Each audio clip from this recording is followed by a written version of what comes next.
अहिल्यानगर जिल्हा परिषदेच्या कारभारावर प्रश्नचिन्ह उपस्थित करत पारनेर ग्रामपंचायत समिती अंतर्गत राळेगण थेरपाळ ग्रामपंचायतीतील अनुसूचित जाती व नवबद्ध वस्ती विकास योजनेतील अनियमिततेप्रकरणी ग्रामविकास अधिकारी आढाव बबन दादाराम यांना तत्काळ निलंबित करण्याची मागणी करण्यात आली आहे। या संदर्भात 6 जानेवारी 2025 रोजी चौकशी अहवाल सादर करण्यात आला होता।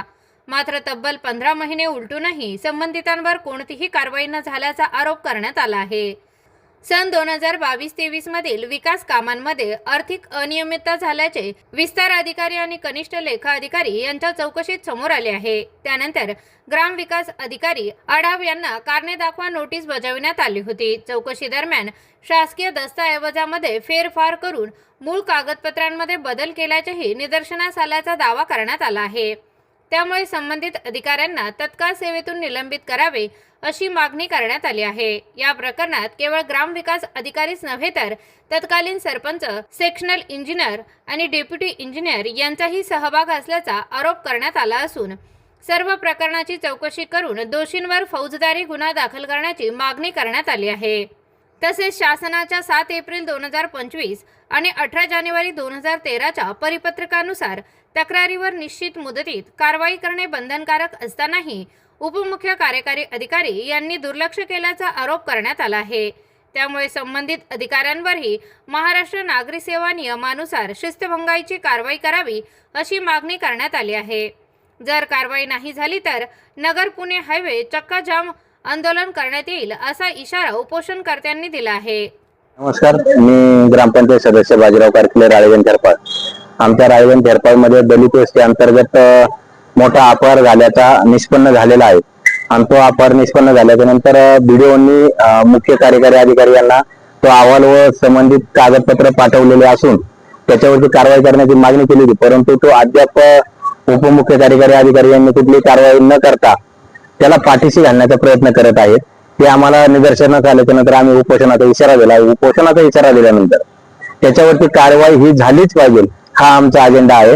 आणि त्यानंतर जर आज उद्या 2 दिवसात हे जर केलं नाही, त्यांनी कारवाई केली नाही तर आम्ही पुढे तीव्र स्वरूपाचं आंदोलन करून रास्ता रोकोचाही विचार करत आहोत। आमचा मागणी प्रामुख्याने मागणी आहे की ग्रामसेवकावरती निलंबनाची कारवाई करून फौजदारी गुन्हा दाखल करण्यात यावा, कारण त्यामध्ये जो अपहार झालेला आहे हा पदाचा गैरवापर करून स्वहितासाठी केलेला अपहार आहे हे निष्पन्न आहे। माझे सहकारी मित्र बाजीराव कारकिले यांनी आताच जी माहिती दिली त्याबद्दल मी थोडक्यात सांगतो की राळेगण थेरपाळ ग्रामपंचायत मध्ये जो अपहार झालेला आहे, बबन भाऊसाहेब आढाव या ग्रामसचिवांनी खूप मोठ्या प्रमाणात अपहार केलेला आहे। त्याच्या निलंबनाची कारवाई साधारण 15 महिन्यापूर्वी बीडीओनी गुंजा साहेबांकडे दिली होती, उपकार्यकारी अधिकाऱ्यांकडे, पण त्यांनी त्याचा कुठलाही निलंबनाची कुठलीही कारवाई न करता त्यांना पाठीशी घालण्याचा खूप मोठा प्रयत्न केलेला आहे। आजपर्यंत आम्ही उपोषणाला बसणार सांगून कंटाळलो, शेवटी आजची तारीख आम्ही उपोषणाची फायनल केली आणि आज आम्ही या ठिकाणी उपोषणाला बसलेलो आहे।